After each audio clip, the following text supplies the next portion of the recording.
बिस्मिल्लाहिर्रहमानिर्रहीम, अस्सलाम वालेकुम, वेलकम टू माय चैनल।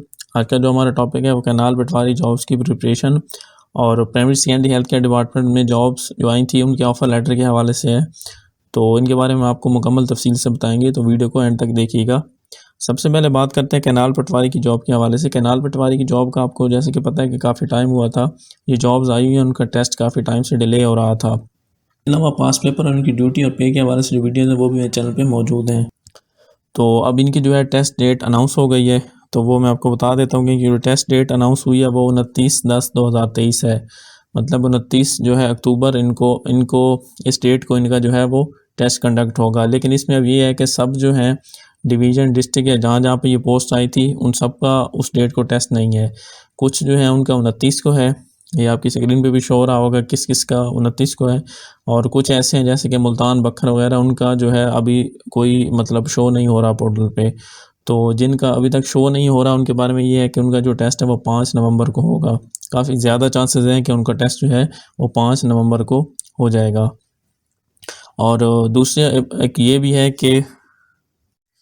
है कि फर्स्ट और सेकंड टाइम में हो सकता है इनके टेस्ट कंडक्ट हो जाए, मतलब कि 29 को ही इनका टेस्ट हो जाए। लेकिन इस बारे में अभी कोई कंफर्म न्यूज़ नहीं है, तो यही कहा जा रहा है कि अभी जिनके टेस्ट अनाउंस नहीं हुए उनका टेस्ट 5 को ही होगा।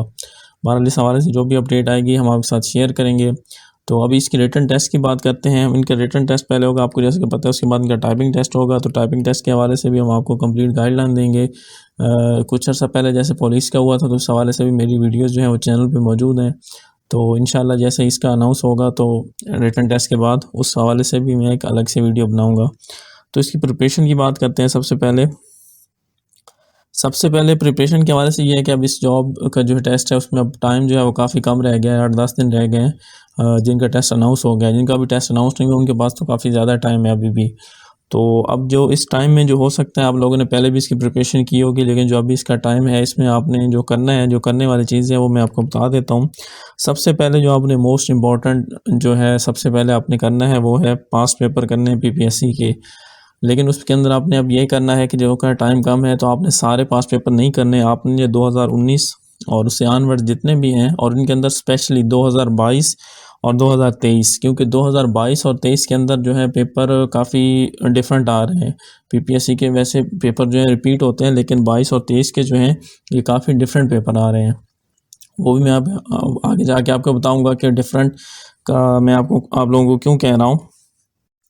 दूसरी जो चीज़ है इसके अंदर कि आपने किस स्केल के करने हैं। तो इस टाइम के अंदर आपने BS14 तक जितने भी पेपर हैं उसके अंदर BS14, BS12 या 9 के जैसे फूड ग्रेन सुपरवाइज़र का टेस्ट हुआ था, या 11 के जूनियर क्लर्क्स के अक्सर होते हैं, या सम टाइम असिस्टेंट का भी, असिस्टेंट की पोस्ट का मोस्टली वैसे 16 का होता है।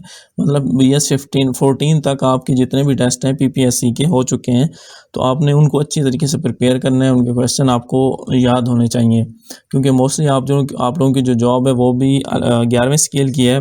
तो तकरीबन 14वें स्केल तक जो है आप लोगों को इसके हवाले से आपकी तैयारी मुकम्मल होनी चाहिए। और दूसरी बात यह कि इस पर नंबर ऑफ़ कैंडिडेट्स काफ़ी ज़्यादा उन्होंने अप्लाई किया है, तो उसका जो टेस्ट होगा थोड़ा टफ़ होगा, क्योंकि अगर इजी टेस्ट होगा तो फिर मेरिट में इशू होगा। इसीलिए टफ़ टेस्ट होगा, जिनकी तैयारी अच्छी होगी तो वही मेरिट में आएंगे।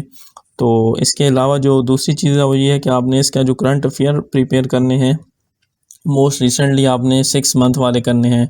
वैसे आप 1 साल या 2 साल वाले भी कर सकते हैं, लेकिन 6 मंथ से 1 साल तक दौरान जितनी भी डेवलपमेंट्स हुई हैं नेशनल इंटरनेशनल, तो वो आपने उनको प्रिपेयर करना है। कोई कॉन्ट्रैक्ट हुए हैं, कोई जैसे कोई इश्यूज़ होते हैं मुल्की या गैर मुल्की, जो भी, वो आपने अच्छे से उनकी डेट्स हैं वो कब हुए थे, और इन दौरान जिस जिसकी डेथ हुई थी, जो मशहूर शख्सियात हैं, वो आपने अच्छे से प्रिपेयर करने के, किस शायर की या किसी भी पॉलिटिशियन की जिसकी भी हुई है, तो वो डेट आपको अच्छे तरीके से याद होनी चाहिए। क्योंकि सम टाइम ऐसा होता है कि जिस वक्त ये चीज़ें हम देख रहे होते हैं उस वक्त हमें डेट याद होती है, लेकिन जब वो चीज़ें पेपर में आती है तो टाइम काफ़ी गुजर चुका होता है, तो इस वजह से वो हमें कंफ्यूज कर देती हैं। क्योंकि डेट उन्होंने इसी तरह से दी होती है कि 4 जनवरी, 5 जनवरी, 6 जनवरी, तो उसमें काफ़ी कन्फ्यूजन हो जाती है। तो आपने 6 महीने से लेकर 1 साल तक कितनी भी इस सिलसिले में अगर किसी की डेथ हुई है किसी भी नोटेबल पर्सनैलिटी की, तो आपने उसको उसकी डेट्स को अच्छे से याद करना है, चाहे वो नेशनल है चाहे इंटरनेशनल है।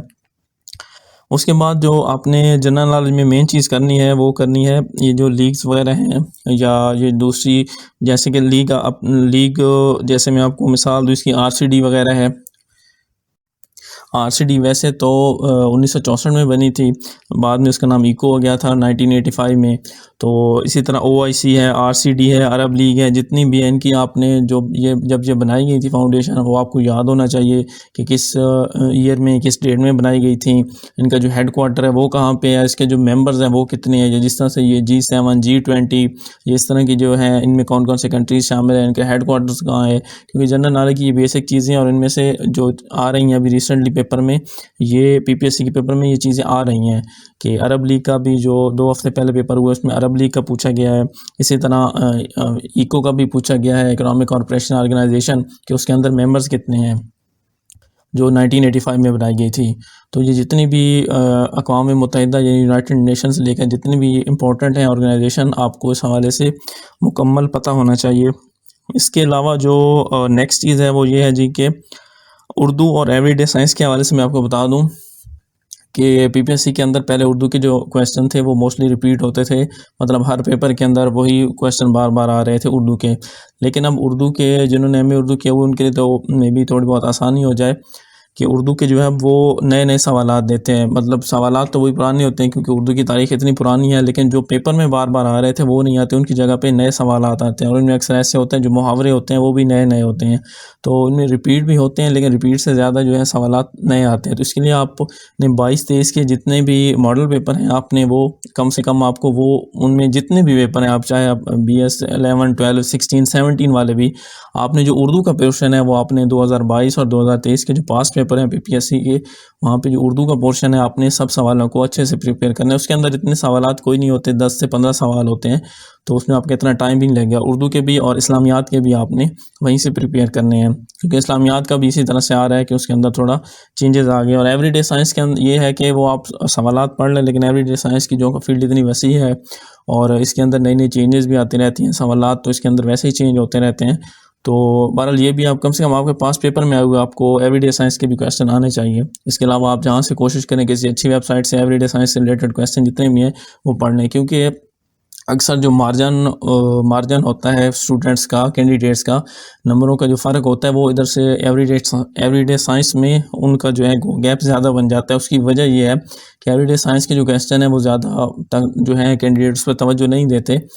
तो मतलब जिन्होंने अच्छे से प्रिपेयर किए होते हैं तो उनके सवाल ठीक हो जाते हैं, तो उनको मार्क्स भी अच्छे मिल जाते हैं। और इसके अलावा मैथ का भी मैं आप लोगों को बता देता। मैथ का पहले ऐसे होता था कि पीपीएससी में जो सवालात आते थे वो यूजली होते थे सीरीज़ के हवाले से, या कोई मिसिंग नंबर होता था, या डेज़ वाले होते थे कि 20 आदमी हैं तो 10 दिन में वो काम कर लेंगे, तो 30, इस तरह के। अब उस तरह के सवालात बहुत कम आ रहे हैं। अभी जो रिसेंटली सवालात आ रहे हैं वो इक्वेशन वाले आ रहे हैं ज़्यादातर, और इसके अलावा इसकी और स्क्वायर रूट वाले सवालात जो हैं वो काफ़ी ज़्यादा आ रहे हैं। मतलब मैथ का लेवल भी थोड़ा सा इसमें यह है कि अपग्रेड हो गया है, मुश्किल हो गया है। तो उसके लिए आप पहले ऐसे होता था कि 6ठी-7वीं के जो बेसिक क्वेश्चन है 6ठी-7वीं जमात के, तो वो आ जाते थे। लेकिन अब ये है कि तकरीबन आपको 9वीं-10वीं के जो सवालात हैं वो भी आप उनके जो मैथ है उनको अच्छे से प्रिपेयर कर लें, तो उनमें से सवालात ज़्यादातर आ रहे हैं। मतलब उनका थोड़ा लेवल हाई हो गया है, मतलब 9वीं-10वीं के जो सवालात हैं उनमें से ज़्यादा आ रहा है। उसके अलावा जी नेक्स्ट है जी, इसके अलावा कंप्यूटर के हवाले से मैं आपको बता दूं कि कंप्यूटर का आपको कंप्यूटर कीज़ का पता होना चाहिए। शॉर्टकट कीज़ जो हैं कि शॉर्टकट कीज़ जो होती हैं, मतलब कि कॉपी के लिए, कट के लिए, बोल्ड के लिए कौन कौन सी कीज़ इस्तेमाल होती हैं। और अक्सर व्यू का आ जाता है कि MS वर्ड के जो व्यू हैं वो कितने हैं, ये अभी रिसेंट भी सवाल आया है। इसके अलावा एक्सेल में से अक्सर सवाल आ जाते हैं कि फार्मूला शुरू करने के लिए क्या लगाया जाता है। मतलब ये छोटी छोटी चीज़ें हैं, एक्सेल, वर्ड, पावर पॉइंट।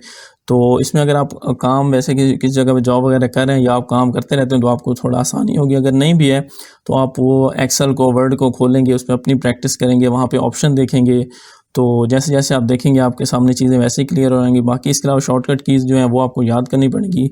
और इसके बाद आपका टाइपिंग टेस्ट भी है, तो कंप्यूटर का जो पोर्शन है उस पर भी आपने अच्छे से उसकी ज़्यादा प्रिपरेशन करनी है।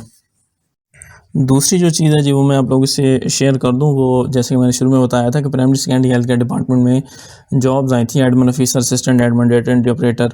तो उस हवाले से तो मेरी सारी वीडियोस जो हैं वो चैनल पे मौजूद है, आप लोगों को पता भी है, शुरू से मैंने बताया हुआ है।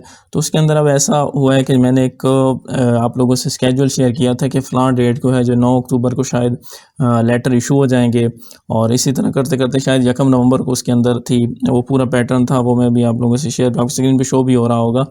तो अब उसके अंदर ये हुआ है कि चूँकि उसमें थोड़ी डिले हो गया है, तो अब इसके अंदर आप लोग काफ़ी कमेंट्स में क्वेश्चन पूछते हैं, तो मैं रिप्लाई करने की कोशिश करता हूँ, मैं रिप्लाई करता भी हूँ, लेकिन ऐसा होता है कि रिप्लाई आप लोग नहीं पढ़ते, तो दोबारा कमेंट में वही सवाल नीचे पूछा होता है, तो बार-बार रिप्लाई भी नहीं करना पॉसिबल नहीं होता। तो इसलिए मैंने ये पोर्शन भी इसके साथ ऐड कर दिया है। उसका सीन ये हुआ है कि आप में से काफ़ी लोगों को शायद पता भी हो कि 1-2 हफ़्ता पहले primary secondary health care department में जो उनके मिनिस्टर थे, उन्होंने काफ़ी जो थी एडमिन ऑफिसर्स को सस्पेंड कर दिया था। ये जो न्यूज़ में भी आया था चीज़ें कि ऑलमोस्ट 55 से 60 जो थे एडमिन ऑफिसर, उनको उन्होंने सस्पेंड कर दिया था।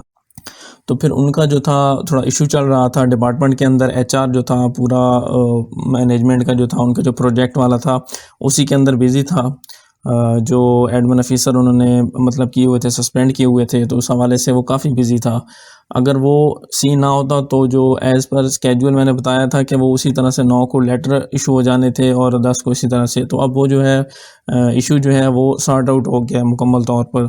तो अब जो डिपार्टमेंट की तरफ से जो न्यूज़ आ रही है, डिपार्टमेंट की तरफ से कंफर्म किया मैंने, तो उस हवाले से ये है कि विदिन 2 वीक्स इंशाल्लाह आप लोगों को ऑफ़र लेटर जारी हो जाएंगे जिस चीज़ की। और दूसरी बात ये है कि ऑफ़र लेटर जस्ट आप लोगों को जारी होने हैं, जिनकी सिलेक्शन होनी थी वो हो चुकी है, मतलब कि सिलेक्शन बिल्कुल हो चुकी है और अब जस्ट आप लोगों को जो है ऑफ़र लेटर इशू होने हैं। तो जिस चीज़ को ऑफ़र लेटर आएंगे, कॉल आएगी या मैसेज आएगा, अमूमन दोनों चीज़ें ही आती हैं, तो उनकी वह सिलेक्शन हो जाएगी। मतलब सिलेक्शन तो उनकी ऑलरेडी हुई हुई है, मतलब जस्ट ये है कि अभी उनको कॉल आनी है। तो मैंने इस वीडियो के साथ इसलिए ऐड किया कि फिर मुझे इसके लिए अलग से वीडियो बनानी पड़ती, तो काइंडली इस वीडियो को आप देख लीजिएगा। और इसके अलावा भी आपको कोई क्वेश्चन हो कि नाल पटवारी के हवाले से हो या इस जॉब के हवाले से, तो आप कमेंट में मुझसे पूछ सकते हैं। वीडियो आपको अच्छी लगी हो तो वीडियो को लाइक कीजिएगा।